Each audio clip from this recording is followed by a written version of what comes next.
Hi Fred, how are you doing? I'm recording this video aiming to explain to you how the strategy that I am talking about in my book, how this work. Um, well, English not my first language, so I also never explain this kind of subject in English, so I'll do my best here to try to explain to you. So I know when you read that I got 1,600% of return in 2021, it might sound a little bit scamming because I would think it is a scam if I read someone saying that this person obtained 1,600% of return investing in futures contract. This is almost impossible. But so I'm gonna tell you how I did that. So first thing that you should know is I didn't make 1,600% return on top of 100% of my capital. So I started investing in futures with crypto in 2021. My first experience with futures contract was actually with options in 2007. And at the time, I had no idea what I was doing. I was basically betting. This was the thing. But after many years investing and losing money, winning sometimes, earning money sometimes, but also losing. In 2021, when I come back to this kind of investment, I kind of had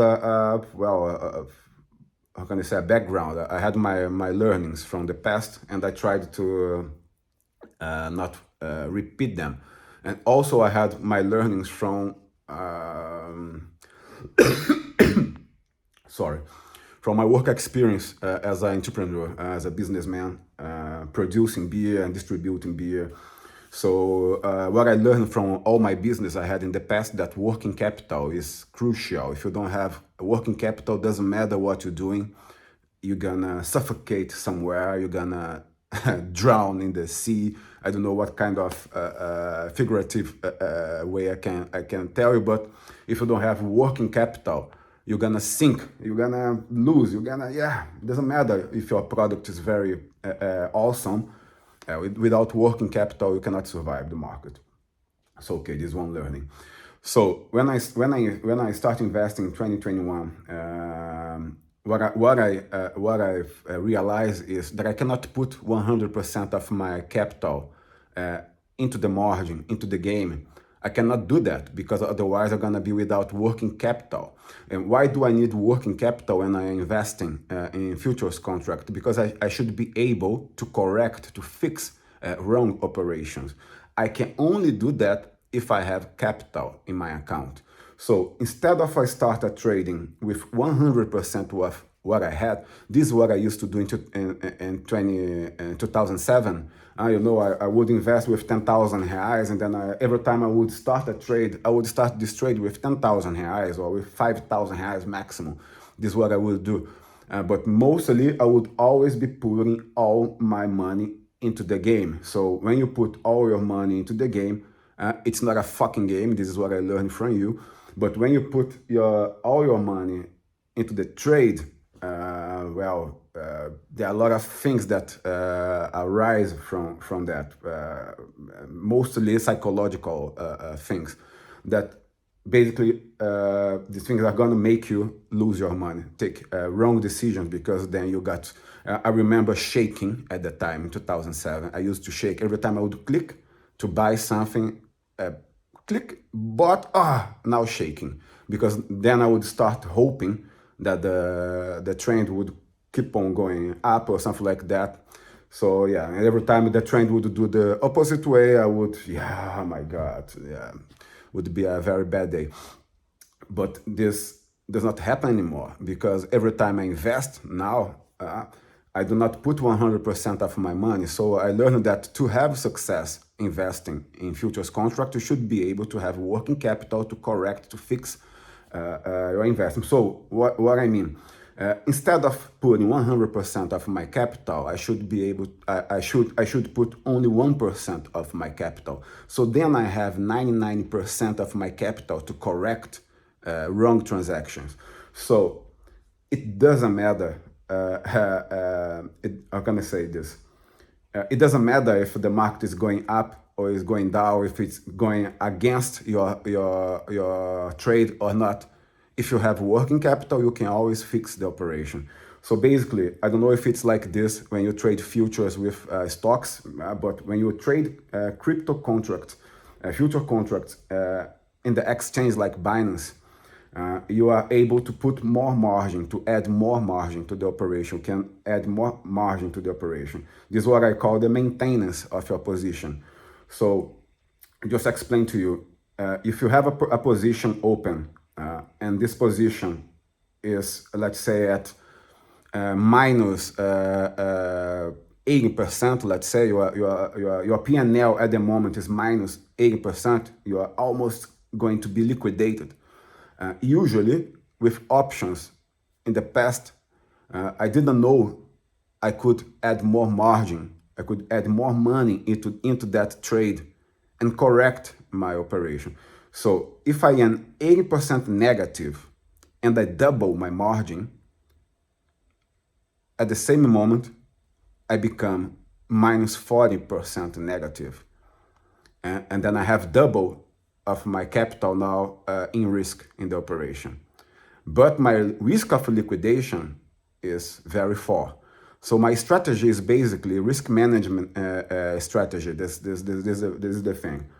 So I know that every time I double my margin, I cut by half my risk of liquidation. So to do that, I need to have money. I need to have working capital available, so I can use right now when I need. So one of my main secrets, let's say, of this strategy is this: that you should be able to double your trade every time you are going to be liquidated. You should be able to have money to double your trade, and then you do that how many times you want, but also how many times your working capital allows you. So, and then I'll give an example. And then at the moment, this is the time that I'll tell, what I will teach people in this book is to calculate the exponential growth, to understand how this exponentiation works. Because it's like this. So let's say I'm minus 80% in an operation, and then I double my margin. So, okay, I double my margin now, but now I am minus 40%. If I double again, I'll become 20%. But when I double again, I don't need the amount of money I will need is not 2 to 1 anymore. Now I need 4 to 1 anymore. So the first margin addition that I make, I need to double. So I have 1 here in the side. And then I'll double, I'll take 2 from here, and then, okay, now I'll take 1 more from here, and then I'll double, then will be 2 here. And then, okay, so next time I'll do that, if I need to do that again, in order to have the same effect, I need now to take 4 from here. And then I have the same effect, I cut by half my liquidation risk. Next time I need to do that, if I have to do that again, now I have to take 8 from here. And then I have the same effect. I cut by half my liquidation risk. And now if I need to do that once again, because I did a very stupid trade and I insisting on that instead of, for example, just accept the small loss, and then I am persisting on that trade. What do I have to do next time if let's say my trade gets again at 80% risk of liquidation? What do I need to do?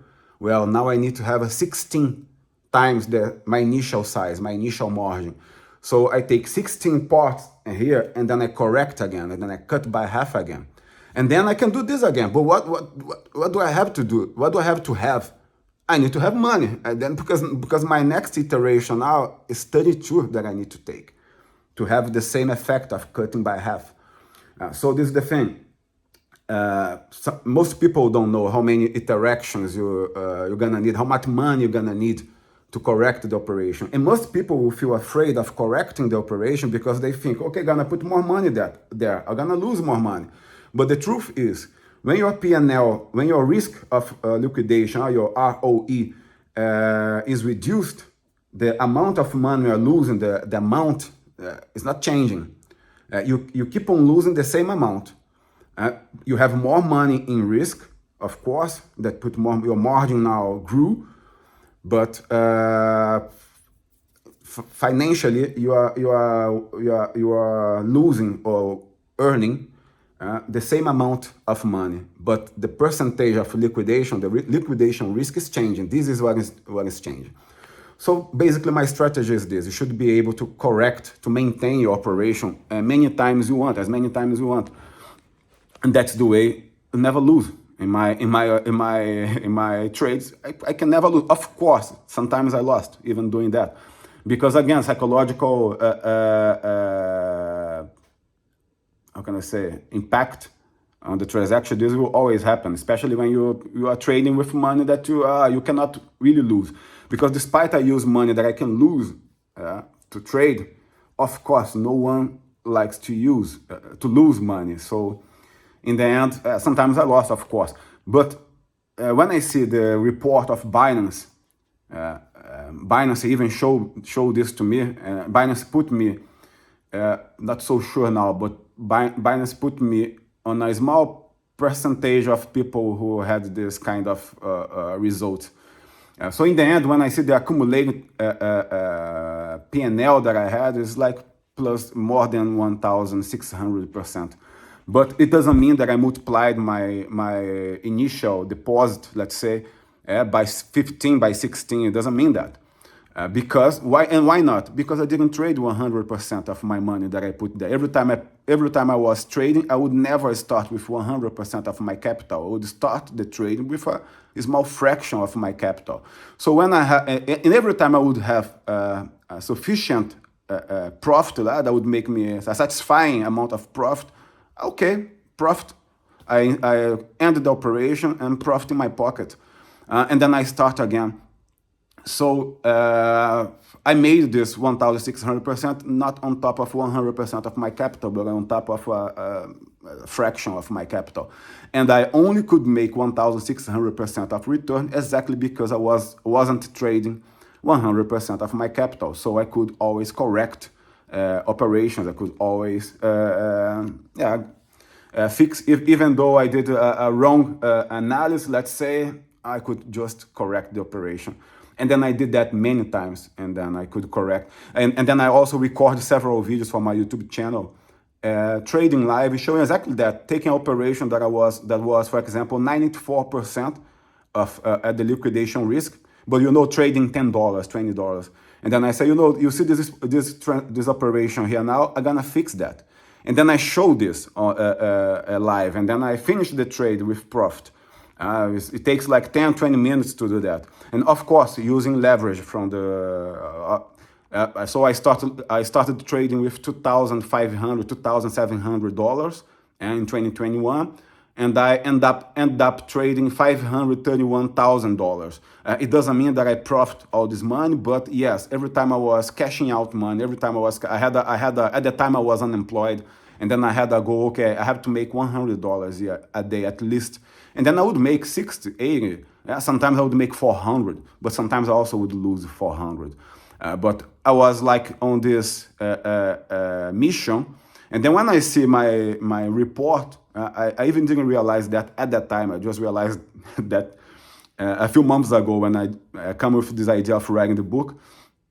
And then I gonna watch my old videos. Then I see that some reports show that I was having profit 30 days, more than 30 days consecutive of positive results trading futures. And that's very easy because I was trading 1%, 5% maximum of my whole capital. So of course, and then I would trade more only when my operation would request that, because I was like, let's say, doubling. And then, then I would use more money and trade more money. And the result, of course, that I would also, in case of winning, I would earn more money in the end. So I don't know if you understood. 14 minutes of video. Hope you have the patience to to hear that. So very nice to talk to you. Very nice to know that also wrote a book about that. I really want to read your book. Maybe I can learn from from that. So that's it. Nice talk to you, Fred. Thank you. Bye.